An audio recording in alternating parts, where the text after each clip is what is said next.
All right, class. In this video, we're going to be reviewing how to create a sphere. The first thing I want to do is make sure I have a fresh start with a clean layer. Throw away all of the other stuff. Okay, I want to create a background, and I'm going to select a large area with the rectangle selection tool. I can shrink this and you can see this a little bit better. I will select the whole background, and then I'm going to choose bucket fill, and I'm going to choose linear fill, which is this center one, and set the tolerance at 110, and then just bring down that gradation. To move the gradation around, you can move these lines. Okay, I kind of want the illusion of the background being a sort of middle gray to middle light gray, and then a really light gray sort of on the surface here, and then a slightly middle dark gray, so that it looks like there's a sort of a surface that our sphere will be on. Now I'm going to deselect by clicking the selection tool again, and I'm going to lock the layer, and then I'm going to hide it. Next, I'm going to add a second layer, and this is where our sphere is going to be. We're going to choose Draw Styles at the top and choose the circle or oval. Next, I want to make sure I have a small 0.5 pen, technical pen tool, and I will choose the color of my sphere. Next, I'm going to go ahead and draw that sphere by clicking and dragging diagonally. Make sure it's a sphere, as round a circle as you can guesstimate there. The next step is to fill this with a solid gradient. Okay, with a solid fill, and my tolerance is 110. And I'm going to click inside of that circle. I need to make sure that I'm in that circle layer and that it's highlighted. Notice this went too far, it overfilled. So I'm going to click undo, bring the tolerance down. Now it's set at 50, and it liked 50. So sometimes if you fill too much space, it's because the tolerance is too high. So you want to click undo and then play around with the tolerance. Okay, so the next step then is to shade this. All right, so I'm going to make sure that I select just the circle by going back to the selection tool and clicking this magic wand. Magic wand recognizes a color and then just chooses that color for you. So by clicking that circle, my tolerance is at 32. It just selected only the circle. Okay, so I can only draw inside of that circle, and I'm going to choose my spray can tool, and I'm going to make sure that it's a larger size. I'm choosing 40, and the opacity, I'm going to bring the opacity way down to about 25%. Okay, choosing the color, I will be able to move around between different modes of color correction tools, and I'm going to move this toggle for the light and dark just a little bit to create a darker shade. All right, now I'm going to go ahead and zoom in. I have a darker value, and with my finger I'm going to start aiming for the round bottom left side of my sphere. And I know it's not looking like it's doing very much, but I'm following the curvature of the sphere or the circle. And at 25%, it does a great job of shading for me. Okay. Now I'm going to go ahead and bump that color up just a little bit for darker value. Just a little bit more. And it may be too much, so I'm just going to see and go back to it. Remember, I'm selected inside the area.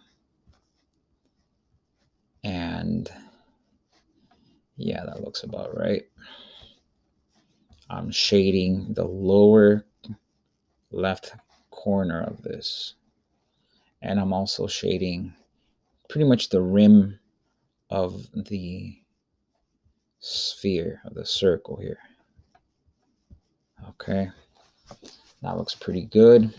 I'm going to go one more value, just a bit darker even. Not completely black, but pretty dark. Pushing it a bit darker now. And I'm going to create this illusion of a shade.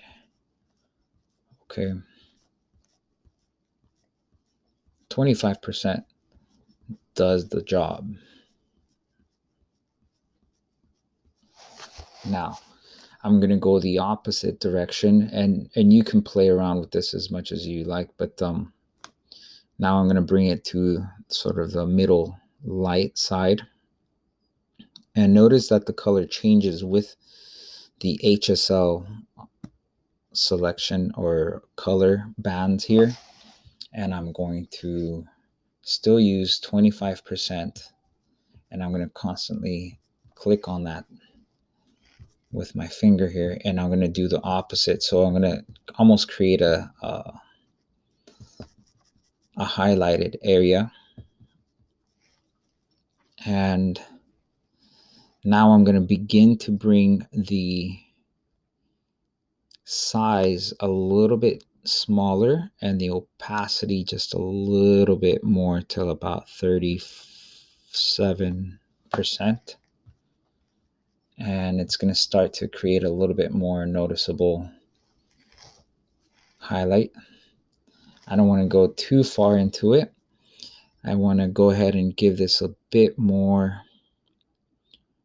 brightness, more color intensity, but also light. Okay. All right. And you can choose the HSL or the RGB. It's up to you, but you want to make it lighter overall. We won't go into intensity and all that stuff in this slide or this video. In any case, I'm going to now make my brush even smaller. Not too small. That's about 17.9 or 18. Still at the 37%. And I'm going to go ahead and give it a bit more of a highlight. And it's going to bring that highlight up for you. I think one more time I'm going to give it almost all white, and I'm going to make that almost like a bright highlight. I'm going to try the size a little bit more, and I'm going to bump up to about 70% on the brightness there. So what that does is it gives me a highlighted area like a spotlight. Okay, maybe the size gets a little bit larger, and you can play around with what looks good to you. Okay, that looks pretty decent. I'm going to go ahead and bring back the background just to see what it looks like. All right, that looks pretty decent. And now I'm going to hide this layer with the circle. And what I want to do now is I want to create a second oval. This oval, I'll create it with the shape tool. And I just made a mistake because I was drawing in nothing. So I want to draw, click undo on that, deselect that, create a new layer, select my shape oval, and now I can click and drag that oval and stretch that shape out. Okay. The reason it didn't draw anything for me is because the color was white. So instead of my color being white, I want to select a color that is very dark, like a dark, almost black. And notice I'm using the spray can tool. I think this is going to be a good one to use. I'm going to use the opacity at 100%, and I'm going to make the line thickness 5.5%. Let's try this one more time. When I release this, it should give me an oval outline. There it is. And now with this oval outline, I want to fill it. And this time I'm going to select the pen tool, choose fill. The tolerance is there. And I'm going to click it a couple of times there. Let's see what it does without the pen tool. Let's use the spray can tool and choose fill. Let's see what that does. All right, same difference. Okay, that's fine. That's gonna be pretty good. Let's see where that lands, and then we can move it. Okay, we are in the oval layer, the top one, and I'm gonna move it using this transform tool. I want to place it a little off center and to the side. I'm gonna hide that sphere. Now I want to zoom in, and I want to use my eraser tool. I want to make sure that it's sort of a large size and that the opacity is a bit low, so it's nice and feathery for erasing. Okay, now that's too much erasing, so I want to make sure that's a little bit less intense on the erasing. And using my finger, I'm going to be just treating the outside of that oval to kind of feather out the left and right edges, and also all around just kind of give it a softer ring around it, especially the back side. I want to make sure that that back side of it gets a little bit more feathering than everything else. And then also here on the very edge here, just the very tip of the oval, so that it doesn't look so sharp. Okay, we kind of want this to look like a little bit of a shadow, right? That's not perfect, but let's see what it looks like with the sphere and the background. Now, the part that's important now is to click and drag the top layer and hide it underneath the sphere to give it a shadowing effect. Okay, try different colors. You can continuously go back and select an area. Let's just say I want to select only the circle, so I can go back into it. I can hide the other layers with the eyeball tool. Make sure that I'm in the sphere layer, and then choose my selection magic wand tool. Bump up the tolerance to about 150, and then see if that will select it for you. See, notice it didn't select that little inside part, so let's bump it up to about 180. Okay, You kind of have to click a few times, see what it likes. Kind of doesn't like that one, so let me bump it up to about 200. Still not enough. 220. Still not enough. 240. Okay, yours may be different. I'm going to kind of leave it that way. I'm going to leave it just there, even though it's got that little highlighted area. In fact, you can probably kind of goof around with that little highlight. Anyways, you can continue now shading more of this, maybe adding a little bit of dark blue to the shadow, see what that does for you, and use different size brushes to feather the colors in. The opacity is a big deal, right? Opacity means how translucent is your shade. 100% is going to be super dark, right? That's too dark.